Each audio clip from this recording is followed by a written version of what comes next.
All right, well, good morning, everyone. Welcome to Unitarian Universalist Fellowship of Pottstown. Welcome to all of you who are joining us in our sanctuary this morning. Welcome to all of you who are joining us on Zoom, and welcome to those of you who join us in the future sometime on Zoom. We're happy to see you whenever we see you. With all the choices that we have for Sunday morning, and believe me, I know we have a lot of things. You could be watching the Olympics. I'm glad you chose to be with us. This morning, we have Kay playing piano for us. And we have a new person to Rob on test for us. Thank you. I would like to send a shout out to everyone who's on committees who helps with these, because these are really vital. For over 50 years, UUFP has been a liberal religious voice in the Pottstown area. Today, we're going to be talking about questions, and as UUs, we believe that it's okay if we don't have the answers. In fact, it's okay if no one has the answers. The world is a really, really big place, and there are lots of questions to explore. So the important thing is that we keep an open mind and that we support one another as we're answering. But most importantly, we believe that our circle of justice and compassion is big enough for everyone, no matter what questions they bring us. And even if their answers are a little different from ours. And so we hope that your spirit and your heart and your mind are refreshed this morning as we explore the principle of a free and responsible search for truth and meaning. We come together this Sunday morning and every Sunday morning, not because we share a creed, but because we share a promise. We promise to support one another on our spiritual journeys. Our services are really different every week, but the loving kindness you'll find in this room and behind these walls, always the same. So whoever you are, wherever you are, whomever you love, wherever you're from, we are glad to have you with us today. All right, so now it is time for announcements. If anyone has an announcement, please come on up to the front and use the microphone.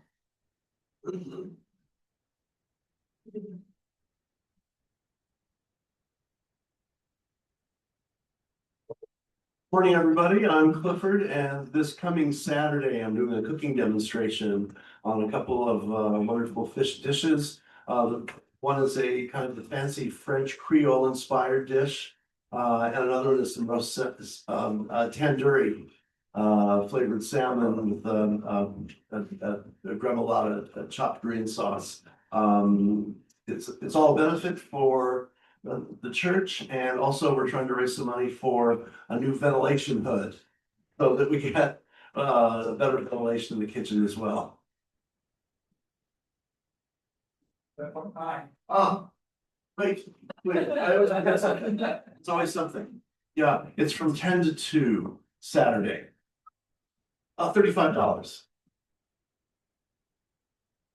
Hey everybody, we've had some time off around the holidays, but the community concert circle is back next weekend at Immaculata University. It's the combination of the Immaculata University Symphony along with the Chester County Youth Orchestra, and they are performing a concert of classic works inspired by color. And hopefully this is a way to welcome spring and spring colors. This is a family-friendly event where children can meet the musicians up close and explore the instruments. Tickets are $10 for adults, with students and children being free. You certainly don't have to contact me. We can all just arrive there, but if anybody would like to carpool, it's kind of down by, I don't know if everybody knows where it is, like Westchester, Malvern's armpit, essentially. That's officially so if you would like to carpool or you can meet up, we can sit together. Otherwise, hope to see you there. I don't think it's necessary to buy tickets in advance, although you may be able to. But again, tickets are $10 for non-students and non-children.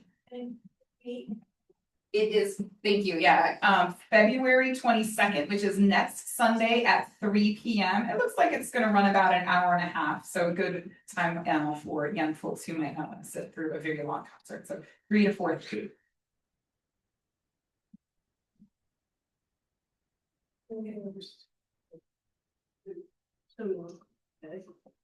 So, some of you know me, I'm Judith, my email was hacked, so if, I've been communicating with you via email and you haven't heard from me, except to ask you to buy me a gift card, that's fine. So don't do that.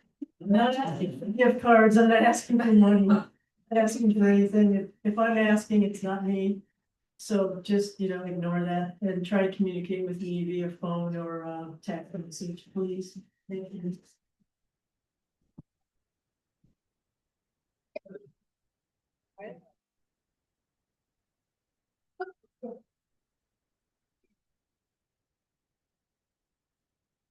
Now it's time when we light our chalice.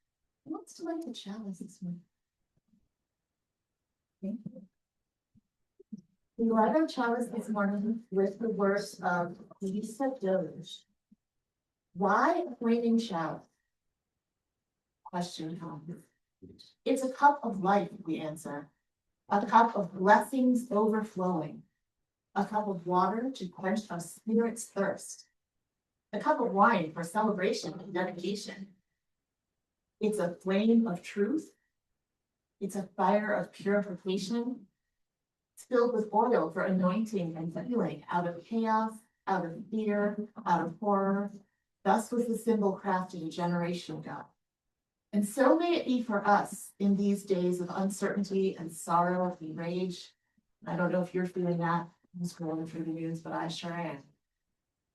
This chalice is a light to warm our souls and to guide us home.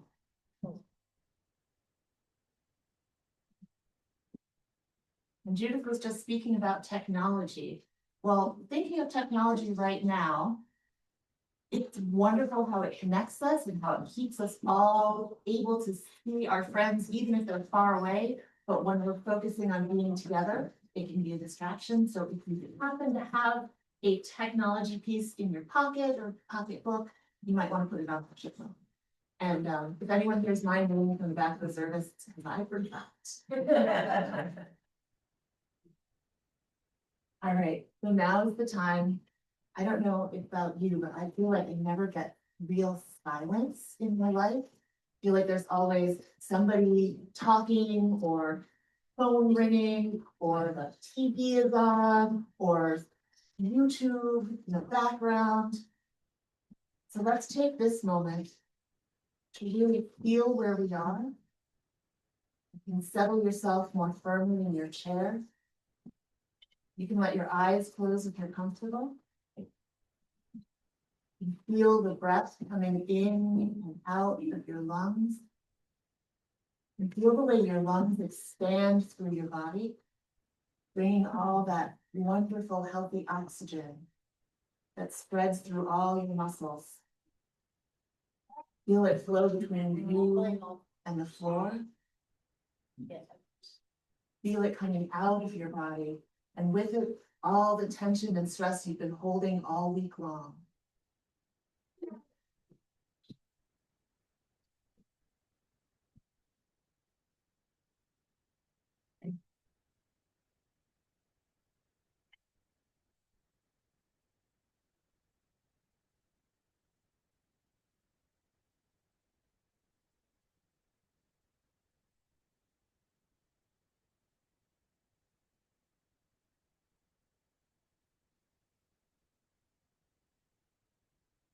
Another thing I say all the time is when you ring that chime, it's amazing how long, you guys can't hear it as long as I can, but it's amazing how long that one tiny action echoes through the world.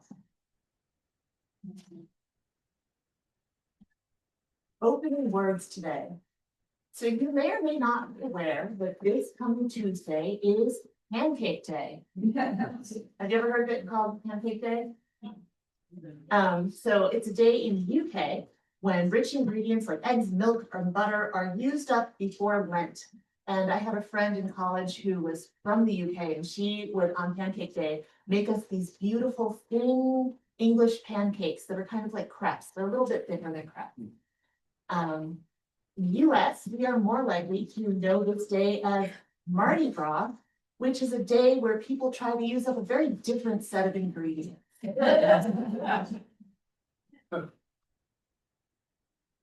For an opening this morning, we have words by Walter Brueggemann about the season of Lent.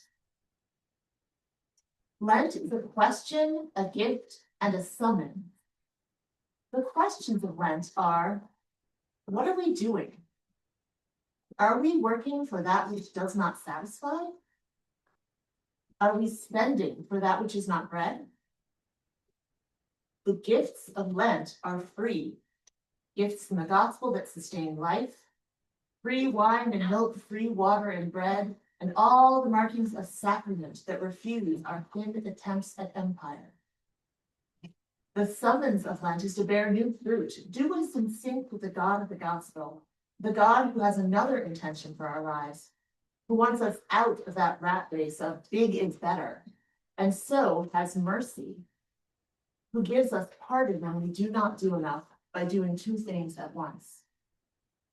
We're left with a new sense of ourselves as God's people, no longer working for that which does not satisfy, receiving good gifts that we need for life, engaging in a new productivity of that which heals and transforms. Now we're going to sing hymn number 1003. This is in the teal hymn column. And this is fun because it can be sung as all the way through. We can do it all the way through, like 2 times. That's but if you don't want to sing it all the way through, maybe one of those lines can be sung independently. You can just keep on one line. So if there's one line that's really speaking to you today, like, where do we come from? When we all start going on to the next one, you can just linger there and it sounds great. So let's go. Okay, I'm sorry I didn't work this out beforehand, but do you mind if we go? We'll all sing all the lines through once. Okay. And then we'll do 2 more repeats of all 4 lines, except anybody who wants to can just jump off. And I will just, when we've done like our just about 3 repetitions, I'll just go like this and we will all hold up us on. Okay, so I played through once, Say it through once. and then the second time I said each line twice. So no, the second, The second- just play it through. You play it through 3 times. Okay, And everybody else is gonna pick a line. okay, play through it 3 times and then let it roll. Stop. Yeah. Gotcha. All right. So everybody, you want to stand up and spit your fun one.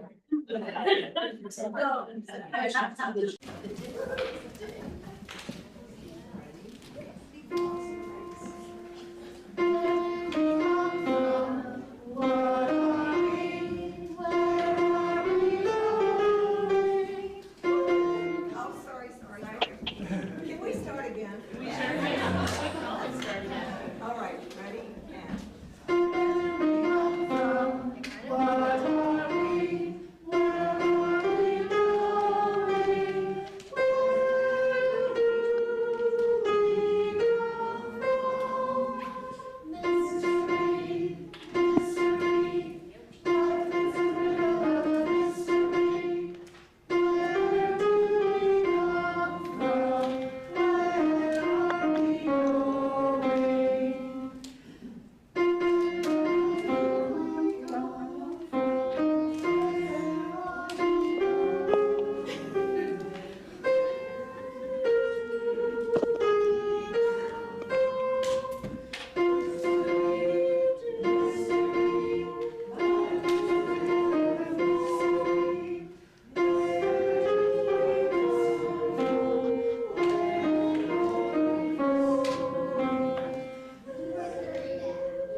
No, that was great.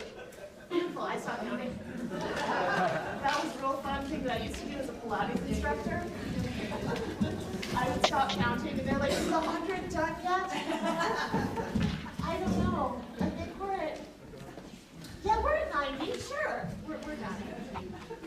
you want required to lead any of the groups or?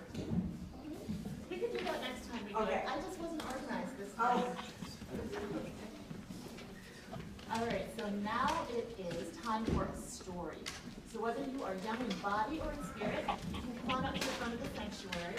I'm gonna stand right here because of this mic is being uncooperative.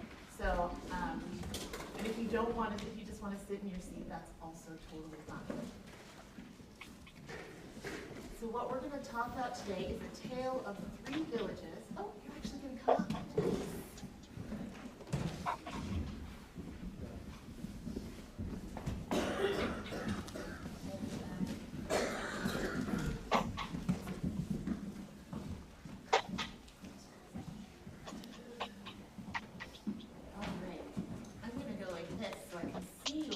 Over the podium. So this is called A Tale of 3 Villages, and it's by Renee Ruchowski. There once were 3 villages, 3 travelers, whose village had flooded, and together they set out for higher ground to find a new home. And as they journeyed, they reminisced in stories about their former home and their loved ones who were lost to the flood. And as they crossed over the mountains, they saw a sheltered, fertile valley beyond with a cluster of 3 small villages. And one of them said, well, this land looks a lot like home, but I'm nervous about meeting new people. Have you ever been nervous about meeting new people? Yeah. The second one said, well, we've become good friends, and we know and trust each other, and we share tasks fairly. Well, the third said, we can ask good questions at each village to help us find our new home. So what kind of questions would you ask if you were trying to find a new place to stay? What do you think you'd ask? Anybody have a question they'd ask? Yeah? What do you do for fun? Ooh, that is a good question. Any other ideas? Yeah, what place I can live. Yeah, that's a really good question. What's that consider? What kind of food do you eat? Yes. What are you passionate about? Great, those are all amazing questions. So the travelers, they came up with 2 questions that they thought were important, and their questions were, how does the village make decisions, and what happens when you don't agree? Do those sound like some good questions? All right, well, they entered the first village, and the villagers told them, we have a powerful ruler who decides what is best for our village. The ruler's family have been in charge for many, many generations. So if we have a disagreement, the ruler will come and decide for us. Do you think they wanted to live there? No. Not really. Yeah, the travelers looked at each other with tight lips and thanked the villagers. They continued on their journey. Then they went to the second village and they asked, how does your village make decisions? The villagers responded, we vote for a few people to represent all of us on a council. And we vote for people who promise to make the decisions that are best for all of us. So they asked the second question then. They said, what happens if you don't agree with what the council decides? Oh, sometimes we don't all like what they decide. I can picture that happening. Can you picture that happening? Yeah. But we have to do it. Oh, the travelers looked at each other with disappointed eyes and said, thank you, goodbye, to those villagers as well. And they trudged on to the third village. They talked amongst themselves. They said, well, that sounded good at first, and it was better than the village with a ruler. Another said, well, you know, some people in that system, they have a bigger say. And the third said, you know, after the others vote for them, that council can do whatever they want. So in the third village, villagers to ask about decision making. And one villager smiled and said, "Come, we will show you." The villagers formed a large circle and invited the travelers to join them. A villager wearing a special necklace said, "We welcome you into our circle. If you would like to stay, you must accept our agreements. Speak the truth, keep your promises, honor and care for this circle as part of the earth and the sky." Another villager explained, "This is how we make important decisions. By listening, each in their turn, under these agreements until a decision is made. This is also how we disagree, by listening to each in their turn. Sometimes we agree to disagree, but we disagree in respect and peace." The travelers smiled wildly because they had found their new home. So now I have some more questions for you. Why do you think the travelers decided to stay in that third village? Because it offered freedom. Yeah, it did. It offered freedom. What was important to the people in that third village? Understanding each other. Yeah, understanding each other, listening carefully to each other. What values do you notice in those agreements? Bless you. Anybody notice any values? Bless you.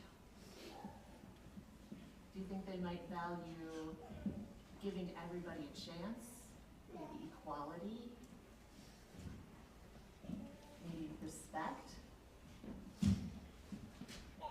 Are those values that you all share where you live?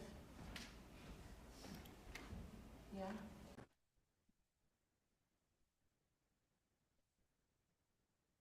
Do you have any rules that you have in your house to help you with values like that? I take it we're all gonna think about it. It's a little harder when I'm all the way up here and y'all are down there. All right. Well, thank you so much for listening to the story this morning.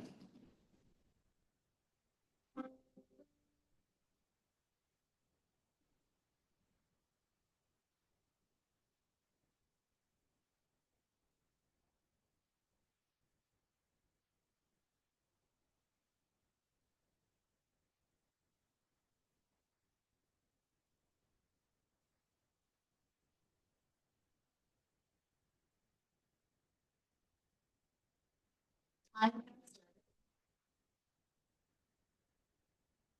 And check announcements.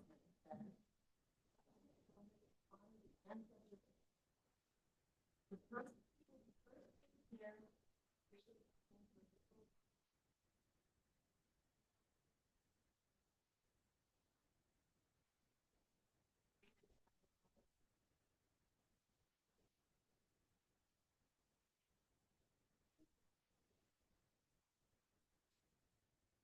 Gathered to worship, build justice, to transform their lives.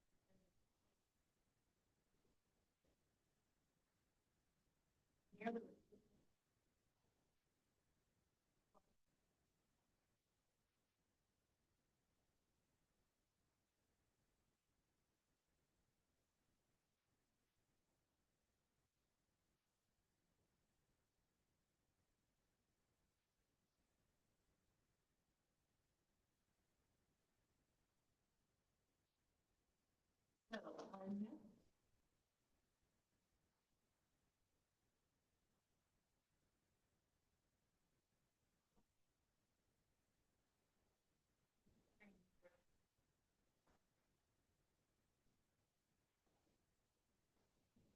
or in hospital, or in hospital.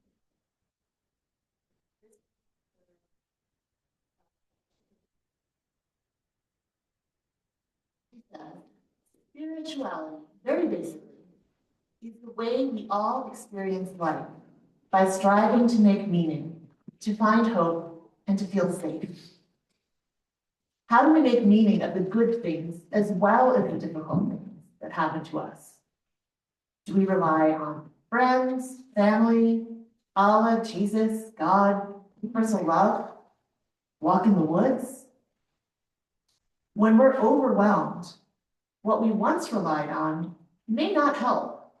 We may experience spiritual and emotional chaos or pain or distress. A while ago, I visited a mother whose 8-month-old baby had been born with Down syndrome. He was in the hospital for a respiratory infection. He was doing fine, but the mother had requested a chaplain. She was still struggling with accepting all that she had been handed when her son came into her life.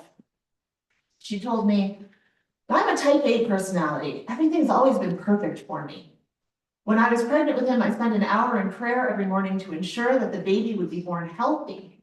I don't drink, I don't smoke, I eat right, I exercise. Why did this happen?" For quite some time, I listened to her ask why. Her pain, her spiritual pain, evident on her face and in her voice.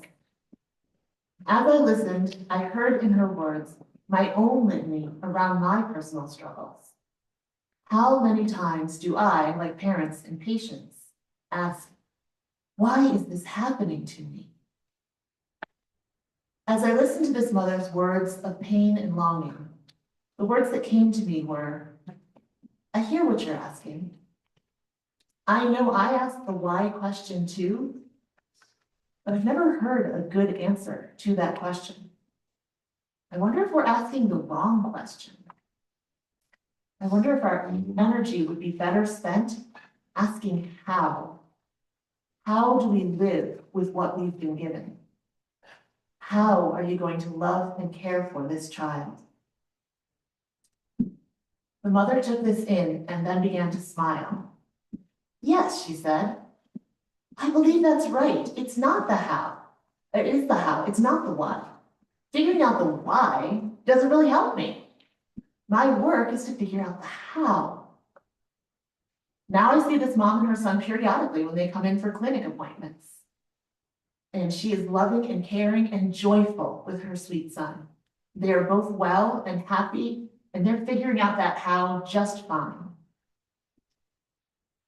So usually the readings that I choose close with a prayer, and this one doesn't because it came from a book. But I did want to offer a few words of hope.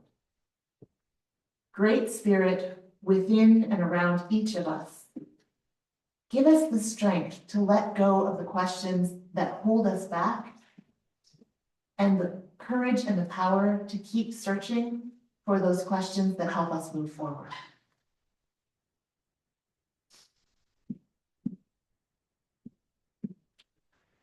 Sitting with the unknown. On New Year's Eve, my younger daughter and I sat on the couch watching Dick Clark's Rockin' New Year's Eve, which Dick Clark isn't even here anymore. I don't know why they don't call it Ryan Seacrest's Rockin' New Year's Eve, but that's beside the point. She said to me, Mom, what's your New Year's resolution? And I said, I'm not doing that one this year. What's yours? And I don't actually remember what she answered. I think it had to do with hair, makeup. I don't know. She's 11. She shouldn't have makeup, but whatever. So New Year's is a pretty traditional time to take stock of what's going right in your life and what things you want to change. We have this tendency as humans to kind of want to make a fresh start at a particular time. Like, oh, I'm gonna do this starting on Monday, and it's like Saturday. So I'm gonna eat all the bad food now. I'm gonna finish all the chocolate in the house now, and then on Monday I'm just gonna move forward with a great diet. Yeah, that's what that Tuesday is all about. We want to take a fresh start at a particular time. We're gonna clean the bathroom before work every morning. Let's start on Monday, but not today. If January is that time when we're like, okay, let's start that resolution, then February is definitely that time when we forget those overambitious plans and we go back to those comfortable routines that have been keeping us going for the past however many years. So I talked about Lent earlier, and Lent is another really common time to make resolutions. So the town I grew up in was very, very, very Catholic, and everybody, like when Ash Wednesday came around, everyone was always talking about what they gave up for Lent. Some people would, like, I actually knew some people who were devout enough that they would fast, literally like a water fast during the day. I knew a lot of people who didn't eat meat for the entire month of Lent.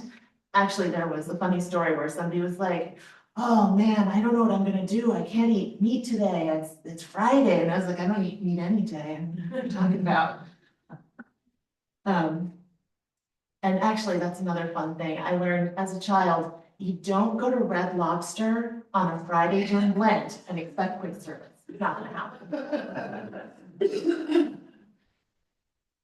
So there were people who would give up bad habits. There were people who would just give up random things, things that they even just like doing, just to deprive themselves for the 40 days of Lent as a show of faith. My mother was very spiritual, and she decided she was not going to give things up for Lent anymore. She would instead add something. She would add a personal challenge. So one day she would add a challenge to be the change she wants to see in the world. She did 40 random acts of kindness, where she would do things like, there's a mother who has a crying child in the checkout in front of her, and she buys the child like a balloon so that the child feels better. Or I can't remember any of the other ones. Like she would find things on the ground and like make sure that she ran after the person who dropped them. Somebody actually did that for me the other day, and I was so grateful. They ran out of the store saying, "Is this your cell phone?" I'm like, "No." And my daughter was like, "Oh, that's mine." Okay, kid. That's why we have purses. She does not carry a purse. She just, that's why I got hands. 2 hands to shop, sweetie. But 40 days of supporting charities, 40 days of supporting the environment. And as Irene reminded us last week, it takes about 21 days to set a new habit. So 40 days of Lent, or sometimes like a second chance to have a New Year's resolution. Well, you gave up at the end of January, but now it's Lent, and you can start all over again. And this one is backed by the church, so you've got extra incentive that God is watching. But Lent is only 40 days. So it's more of a dry January situation than a total life transformation. And as a kid, I was taught God does not expect us to give up chocolate forever. And that's why we celebrate the end of Lent with an Easter basket full of candy. Really? But if New Year's resolutions are often too big to succeed, and other initiatives have an expiration date, what can we do? Krista Tippett, the host of the NPR show On Being, has a suggestion. She suggests that rather than coming at it from the standpoint of outcomes, this is what I want to have happen, I'm gonna backwards plan to make sure that I get step 1, step 2, step 3, step 10, step 25, and then, I missed step 10. I don't want to go all the way back to step 1. I missed it, so now I'm just gonna give up entirely. And she says that so if you're so focused on your outcomes that you miss one day and you feel like you can't do it anymore, then maybe stop focusing on the outcome and start focusing on the journey. So to focus on the journey, she talks about starting from a place of curiosity. Starting from a place of curiosity is something that comes up frequently when we think about de-escalating conflict. So we talk about approaching people with whom we disagree with an open mind. Asking curious questions. I don't know if any of you listen to Marketplace, but Kai Ristal is wonderful. When he is interviewing somebody, a lot of times the question, he doesn't even have a question that he asks. He just says, really, tell me more. And he really means it. No matter who he's talking to, he's really curious about what they're experiencing and how they are experiencing it. So I read an article about the workplace that gave that same kind of tell me more energy to when you're in conflict with somebody at work, or when you feel like somebody is trying to pull something over on you. And I've read a lot of things about that when it comes to disagreements on the political spectrum. Instead of shutting things down, you bring people in. Like, we have an open circle. We want to call people in instead of calling people out, and the way to do it is say, really, tell me more. Now, I had a conversation with this actually about, with my friends at work about this, and they were saying, sometimes I don't have the energy to call people in. Like, why is it my job to call people in all the time? And the thing that I said back is, why do you feel like it's your job to do it every time? It'd be your job to do it sometimes when you have the capacity. So when you focus on the journey, you're letting go of the outcome. And Buddhists, that's like a very Buddhist.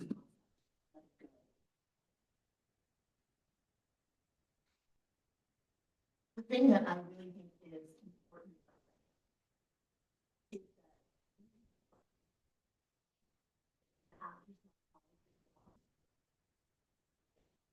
how do I deal with conflict in a relationship?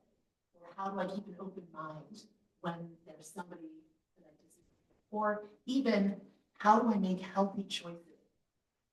Like, what healthy choice can I make next? When you come at it from that perspective of, this is a question I'm asking myself, you're not missing step 5 and having to go back to step 1. You're not like needing a streak freeze so you don't lose your perfect streak of checking off your, I don't know, for me it's Duolingo, every morning. You're just coming at it with a question. You can't fail asking a question. There's no wrong way to ask a question. And sometimes you might get different answers so that you don't have to have a set plan. You can ask a question, and today the answer to how can I be a force for climate change, a force to prevent climate change in the world. Today that might be, I can recycle this cup. I can take it home instead of throwing it in the trash at work. But you know, tomorrow it might be, I can turn down the heat in my car, or I can turn off the lights when I leave a room. It doesn't always have to be the same answer to get to a good result. And calling yourself back to the question is like calling yourself back to the mantra of your entire year. So if you feel called, you can pick a question this year instead of picking.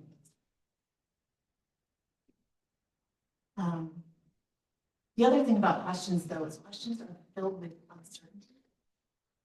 And we have a really sitting with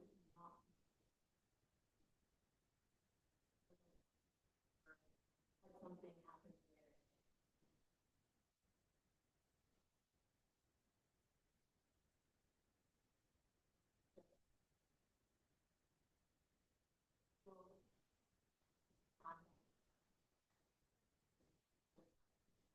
And the person who they're not contact the right way. You know you have to wait. So that's another time to sit and breathe and ask that question, not why is it happening, not why aren't they getting back to me, but how will it.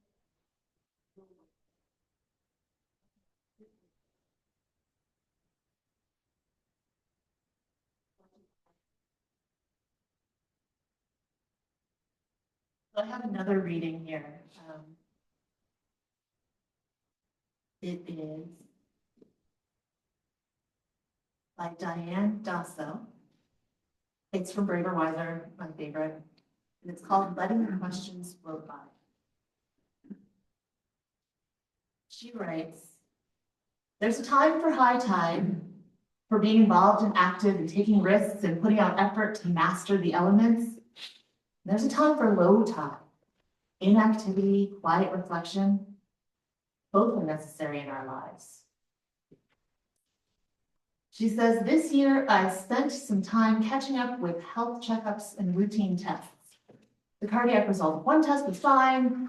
There was an incidental finding of something on my lung. And this could be lung cancer or some equally serious problem. So the next step was a pulmonologist visit and a chest CT scan to study both lungs. The doctor told me there were many possible causes for this thing, and he would call to discuss the results. On scan day, I was told that getting the results could take longer than usual, possibly a week. I approached the week by welcoming the opportunity to live without knowing. To experiment with not worrying. In the past, a possibly serious health challenge would send me into a frenzy of worry, anticipating the worst, grasping at potential solutions. She says, perhaps because I've been practicing Tai Chi moving meditation, and I know we talked about Tai Chi moving meditation last week, I was able to accept my inability to control outcomes and to focus my energy on living life day by day. The week turned into 2, followed by a month, with more tests and more consultations. And after an entire summer of scarce knowledge about a possibly life-changing situation, surgery became the only option. Throughout the wait and during preparation for and recovery from surgery, I practiced deep breathing and quieted the inevitable anxious thoughts. Rather than seek quick answers, I allowed my being to live at low tide, to love, to look for inspiration in nature. Rather than jump into wrapping up affairs, I relaxed my soul. I practiced Tai Chi. I let the questions float by. And she closes with a prayer. She says, as we go through our days, dealing with whatever challenges we face, let us live at low tide, quiet our minds, and allow our spirits to embrace, not know.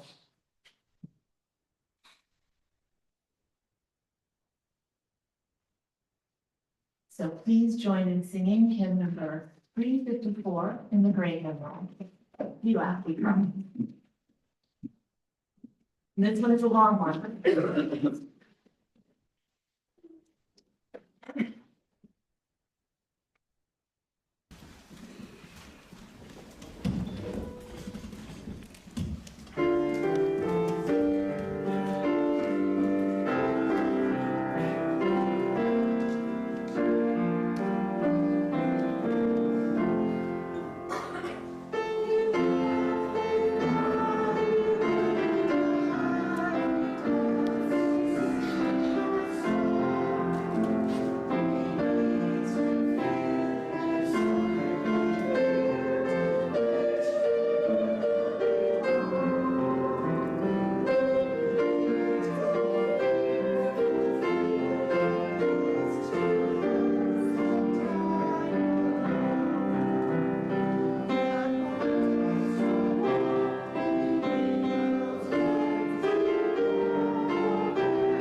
if you have something that is making you so happy that you can't wait to share it with us, or if you have something that you need a little help, a burden you need help to bear, please come on up to the front and use the microphone and share a few words.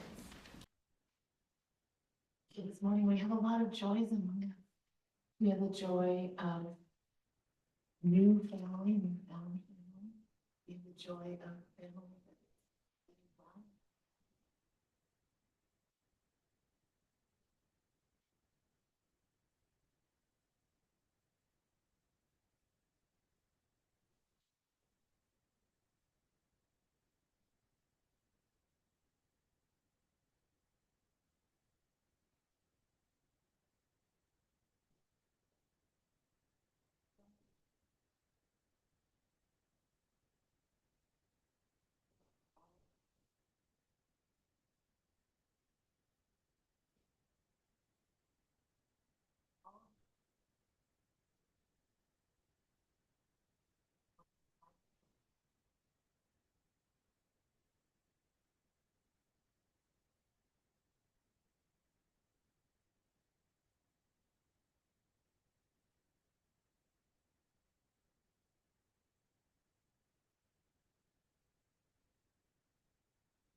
I love it.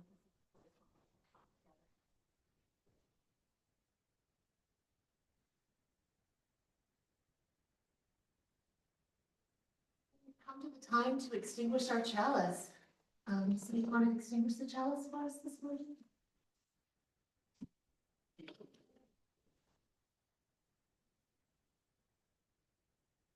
So if you'll join in the chalice extinguishing words, we extinguish this chalice flame, but not the light of wisdom, the warmth of community, or the fire of commitment. These we carry in our hearts and in our hands until we are together again. We'll close today with words by Kelly Wiseman Astruth Jackson. Very modern. I send you out now to share yourself with the world. May its promise and complexity set your mind ablaze. May you hold fast to what your life has taught you. May you question everything. And when you have changed the world, and the world has changed you, may you return again to this place and share what you've learned with us. So amen, shalom, salam, blessed be, and let's go eat.